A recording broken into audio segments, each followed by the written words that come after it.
Landman has quickly become one of the most talked about shows on TV. And in season 2, the drama is expanding like an oil boom itself. Because first season, just felt like an appetizer. Get ready to uncover the biggest secrets from the Landman set, from auditions to the toughest challenges, and even the real-life dangers for the cast. Plus, some surprising facts that prove working on Taylor Sheridan's show is not exactly a picnic. Oh, babe. Let's dive in.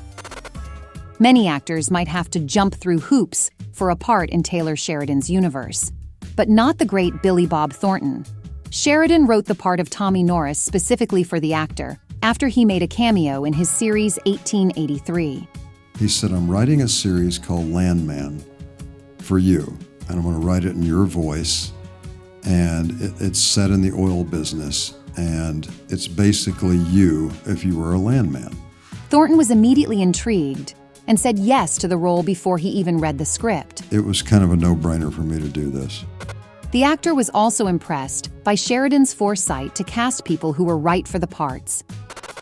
Thornton shared that he knew some of his co-stars before Landman, for example, John Hamm and Demi Moore, but he had never met Larter before.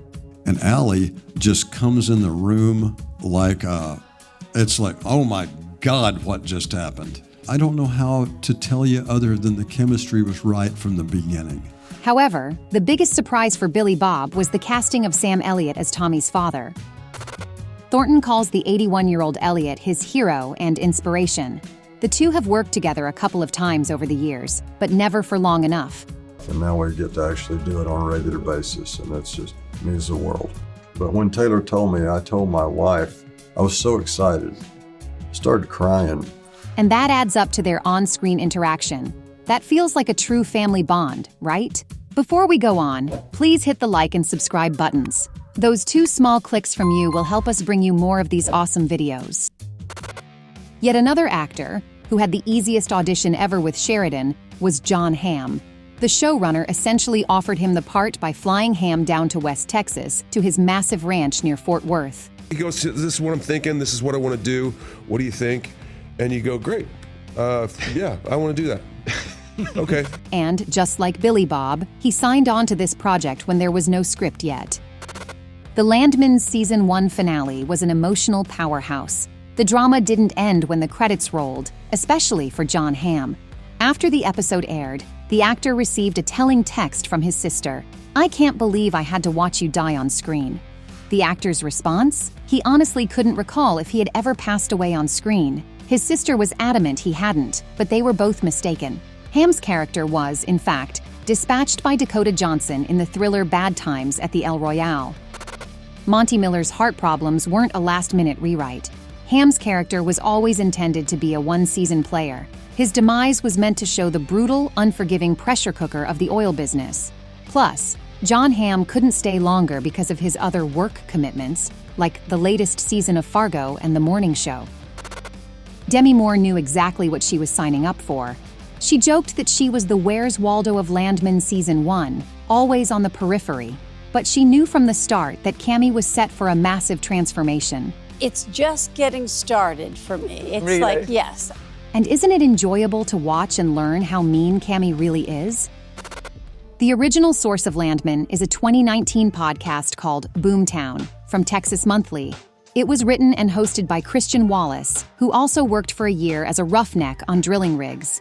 Now, Wallace is the co-creator of the TV hit together with Taylor Sheridan. And like nobody else can take all these different storylines and weave them all together with these dynamic characters. But how much is the show fictionalized? Here's what Christian says. There's definitely some heightened drama of their conflicts. But as far as like the work and the dangers on the rig, risking life and limb, that's all very, very real. So, while the characters are made up, they're pulled straight from the vibe and real-life chaos of the modern oil industry. Landman tries very hard to be authentic, not just in its storytelling, but in where and how it films. The crew leans into practical, real-world settings rather than building everything in a studio. The very first episode of the show was the most stunt-heavy and dangerous to film. Even some of the extraordinary things like, a plane colliding with an oil tanker out on a road. Like, that is at least partially based in truth. Jacob Laughlin confirmed that the rig work was all real, with no green screen. He also shared that he and other actors attended a boot camp to prepare before filming. We had a week of roughneck camp to get comfortable with the wells and rigs we were working on. This preparation was crucial for the authenticity and safety on the set. Landman is mostly filmed in the Fort Worth area in Texas. This is also where Taylor Sheridan shot scenes for a few of his other TV series, including 1883 and Yellowstone. Christian Wallace shared that he was blown away by how much the studio allowed them to do on location. We sent the guys up on the derrick, and we had the guys working the floor, but I was just very kind of surprised that they let us go as authentically into that world as they did. The actors didn't hesitate to get to work on an oil rig and get their hands dirty, and some of them did more than they initially expected. Jacob Laughlin revealed that he did his own stunts, no matter how scary that was. I didn't think I was scared of heights until I got 60 or so feet up and it starts getting hard to put your hand on that ladder. His co-star James Jordan couldn't believe his eyes when he witnessed the scene. And I walk over by set and I go, gosh, Jacob's double, man, you look just like him. And they're like, no. That's Jacob up there. Jacob worked with the stunt coordinator, Wade Allen, and the actor revealed he felt safe the entire time he was up on the mast and falling off. Still, It was great up until you had to fall. I was like, I don't really want my foot to slip. but he did it anyway, and later he credited Allen for keeping him safe. The explosions in Landman were a major undertaking intended to show the real dangers of the oil industry, so the production team went to great lengths to make them feel real. For example, the catastrophic blowout in the first episode was achieved primarily with practical effects, meaning they used real fire, smoke, and explosives on a massive scale rather than relying on CGI. The special effects team custom-built pump jacks standing tall as small buildings. They hauled out 2,000 gallons of petroleum diesel and gasoline just to burn.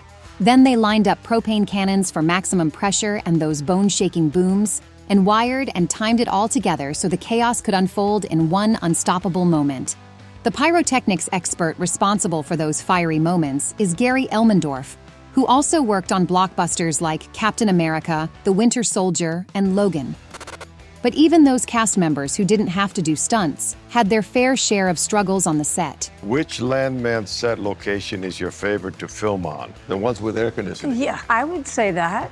The local wildlife didn't make things easier either. Were there any snake encounters on set? Yeah, there's snakes there. Billy Bob Thornton wasn't particularly fazed, since he grew up in Texas and Arkansas. You just have to be smart about that stuff. He also revealed that they had snake wranglers on the set when they did scenes in the oil fields. There were days when they would catch, half a dozen. So the actors had to keep their eyes open. Although he knows his way around snakes, Thornton actually picked up a few minor injuries. The incident happened while shooting one of the Wild family dinner scenes in season 2. During the blow-up between Tommy and his ex, Larter started launching plates across the room, and Billy Bob ended up catching some of the debris. He joked that he got a few pieces of shrapnel, and that even though those plates were props, they sure felt real. In the end, he walked away with a few little nicks here and there, but laughed it off. Did you notice that moment? Share with us in the comments. Thanks for watching, and don't forget to subscribe.